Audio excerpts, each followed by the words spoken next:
Revelation 17:5, John the Beloved saw a woman, and there's a name on her forehead, the mother of prostitute, the mystery Babylon, the abomination of this world.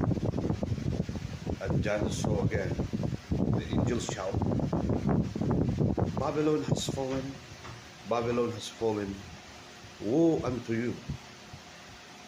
What does the non-Catholic says? They said that it was the Catholic or the Vatican City, sabi nila. This is Vatican City.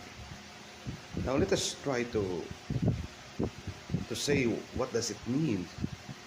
Let us open our Bible in the book of Isaiah 21:9. The same shout, the same statement.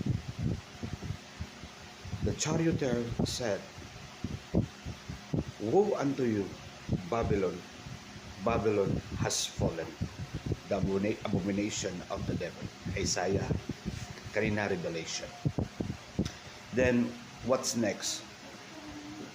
Sabi ni John the Beloved, woe unto you, no? The land of Arabs, Timan, Dedan, Shir, and Kir. Babylon. And then it says that it is a place where Timan, Dedan, Kir, Shir, or woe to Arabia. So the mother of Babylon is not the Catholic Church. It's very clear in the Bible. But what does it say is there? Isaiah 21:9. It is Saudi Arabia. The problem with this Protestant, they don't know how to interpret the Bible, but instead, they replace it with a big name, Vatican. No. But the Bible says, no, it's not Vatican. It's Saudi Arabia.